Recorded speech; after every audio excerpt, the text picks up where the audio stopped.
tudo bom com vocês? Eu me chamo Caroline, sou licencianda do curso de Química do Instituto Federal de Pernambuco, campus Vitória de Santo Antão, e atualmente sou bolsista do programa Residência Pedagógica. Hoje, junto com as minhas colegas, a Maria Aparecida e Tamiri Zuleide, nós vamos falar um pouquinho com vocês sobre dois elementos da tabela periódica, que são o enxofre e o cloro. Para iniciar, a gente vai entender um pouquinho melhor o enxofre. O enxofre ele é um elemento químico identificado pelo símbolo S, de número atômico 16 e massa atômica 32,06. E ele pertence à família 6A, da tabela periódica. É um elemento essencial para os seres vivos, porque ele constitui aminoácidos como a metionina e a cisteína, que formam as proteínas. E entre as principais características desse elemento, a gente pode destacar o fato dele ser um metal insípido e inodoro, possuir uma coloração amarelo forte, ser sólido em temperatura ambiente, insolúvel em água e parcialmente solúvel em etanol. O enxofre ele apresenta um ponto de fusão em 115,2 graus Celsius e um ponto de ebulição em 444,6 graus Celsius. O termo enxofre ele deriva da palavra latina sulfur. Essa substância ela é conhecida desde a história antiga, porém, somente no ano de 1777 ela foi reconhecida como elemento químico. Segundo os historiadores, os homens pré-históricos utilizavam o elemento de pigmento amarelo para as pinturas nas cavernas. Em outro momento, era utilizada como medicamento. Já a civilização egípcia acreditava que o elemento tinha um poder místico, e por volta de 4.000 anos antes de Cristo, o usavam em rituais religiosos. Eles também passaram a queimar o dióxido de enxofre para clarear o algodão. Já os alquimistas, eles acreditavam que duas forças movimentavam o universo: o enxofre, que era considerado um símbolo ativo e masculino, e o mercúrio, que era considerado um símbolo passivo e feminino. Já os chineses, eles usavam o elemento o enxofre no preparo de explosivos, o chamado fogo grego, considerado na época como uma vantagem tecnológica. Como foi dito, somente em 1777 o enxofre ele foi reconhecido como um elemento químico por Antoine Lavoisier. Então aí foram observadas as características do enxofre, que ele é um sólido amarelo, inodoro, sem sabor, insolúvel em água, quebradiço e um mau condutor de eletricidade. Contudo, o que mais chama a atenção no enxofre é a sua alotropia, por ser considerada uma alotropia complicada de se entender. Semelhante ao carbono, o enxofre ele pode formar cadeias, sendo possível a formação de compostos cíclicos de enxofre com tamanhos variados e de cadeia aberta de enxofre. Apenas em alta temperatura, acima de 873 Kelvin, é que o enxofre forma o S2, que é análogo ao O2. Então, estima-se que existam cerca de 30 alótropos de enxofre, que são substâncias diferentes formadas pelos mesmos elementos. Contudo, muitos desses alótropos parecem ser misturas. E entre os alótropos, a forma mais estável é a conhecida como a ortorrômbica, que é um ciclo de 8 átomos de enxofre. Então, na temperatura de 367 kelvins, essa forma ortorrômbica, ela se transforma reversivelmente na forma monocíclica, também um ciclo de 8 átomos de enxofre. Contudo, quando o enxofre ele é fundido e resfriado bruscamente, ele acaba por se transformar em uma forma mole, grudenta, elástica e sem padrão cristalino, sendo então chamado de enxofre amorfo. Quanto à reatividade, o enxofre ele sofre combustão, apresentando uma chama azul e a formação do SO2, da forma que está sendo exemplificada aí nessa imagem. Os hidrocarbonetos saturados eles são desidrogenados quando aquecidos com enxofre, e depois reações com alcenos podem ocorrer. Essa reação ela é explorada no processo de vulcanização da borracha. As reações do enxofre com o monóxido de carbono ou com os cianetos levam à formação dos OCS e do íon tiocianato, respectivamente, quando o enxofre ele é tratado com sulfitos ele gera tiosulfatos, como mostra a reação a seguir.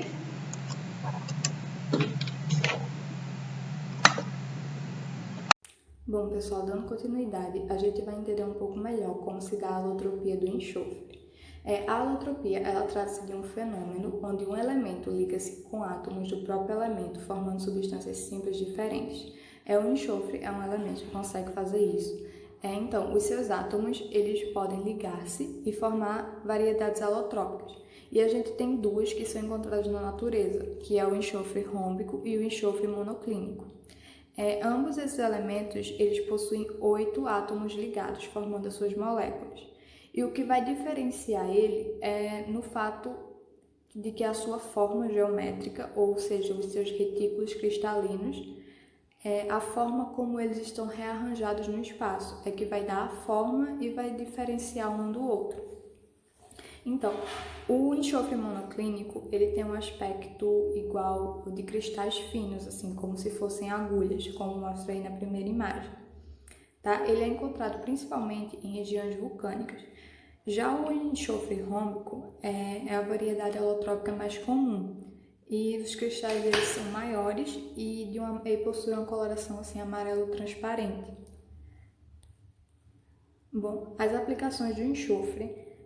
O enxofre possui uma ampla escala de aplicações, assim, ele pode estar presente em muitas áreas. Uma delas, e a mais importante, é a produção de ácido sulfúrico. O ácido sulfúrico é um dos ácidos mais importantes e mais utilizados pelas indústrias no mundo. Ele também pode estar presente nas baterias de veículos, em fertilizantes e pesticidas. Ele também está presente na vulcanização de borracha, que consiste em um método de adicionar enxofre à borracha para que ela possa ser moldada. Um exemplo disso é na produção de pneus. Ele também é utilizado na produção de pólvora e também em cosméticos, porque ele tem uma ação antifúngica e antisséptica. Bom, o próximo tópico é o ciclo do enxofre. Ele ocorre tanto na água quanto no solo e na atmosfera. A gente pode encontrar o enxofre na costa terrestre, ele está presente em maior quantidade, enquanto na atmosfera ele está presente em uma menor quantidade. Bom, o ciclo ele se dá da seguinte forma. Inicialmente, ele é inserido na cadeia alimentar pelas plantas. Elas absorvem, o elemento de outras substâncias e utilizam-no para a produção de aminoácidos. Bom, em seguida, na decomposição das plantas e dos animais, os micro-organismos decompõem os aminoácidos e incorporam-nos nas rochas. E é dessa forma que é liberado o enxofre para o meio ambiente.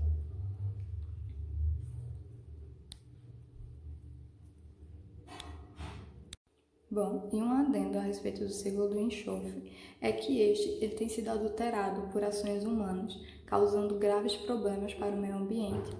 Isso porque o enxofre ele também é liberado na atmosfera pelas atividades vulcânicas e pela ação humana.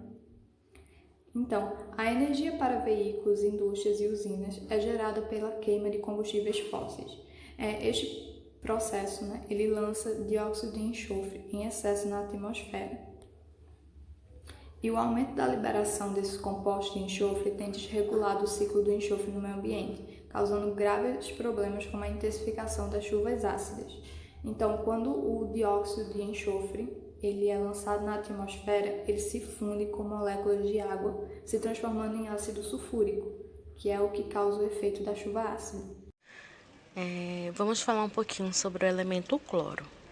O cloro ele é um elemento químico da família dos halogênios que apresenta diversas características, como a grande reatividade e utilizações importantes, como por exemplo no tratamento de água. Ele é um elemento químico representado pela sigla Cl, e em razão do seu nome, que foi dado a ele em latim, chlorum, que significa verde. Ele foi nomeado dessa forma porque, quando formado no seu estado gasoso, como mostrado ao lado, ele apresenta na cor amarelo esverdeado. Então, esse elemento ele foi preparado pela primeira vez no ano de 1774 pelo cientista Cal, né, que reagiu o ácido clorídrico com dióxido de manganês e percebeu a formação de um gás de cor amarelo esverdeado.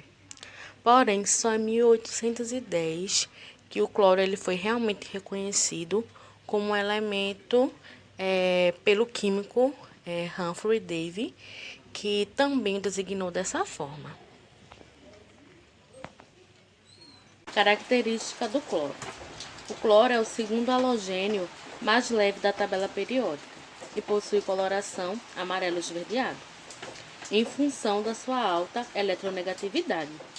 Então, ela é um agente oxidante, né? Além de ser também solúvel em água. Quando reagem com água ou vapor de água, forma o ácido clorídrico e hipocloroso, os quais têm vapores corrosivos e tóxicos, como vocês podem ver nessa reação aí, né? O Cl2, né, mais água formando o ácido clorídrico mais hipocloroso. Então, vale destacar a afinidade do cloro para reagir com diversos elementos em temperatura ambiente. Essas reações elas podem resultar em produtos explosivos, tóxicos ou corrosivos, como os cloratos, né, que são os sais compostos pelos íons ClO3-, né, que quando entram em contato com matéria orgânica, desencadeiam uma reação explosiva. Aí a gente vai ver as características atômicas do cloro, né? Então, o cloro ele tem um número atômico 17, como vocês podem ver na imagem. Seus números de elétrons também é 17, assim como também os seus números de prótons no núcleo. Então, ele tem massa atômica 35 e a massa molar 35,5 gramas por mol. As características físicas do cloro. Tem ponto de fusão menos 103 graus Celsius e ponto de ebulição menos 34 graus Celsius. Estado físico, ele é gasoso a temperatura ambiente. Ele é um ametal e suas moléculas são lineares. E por fim, sua forma molecular é apolar.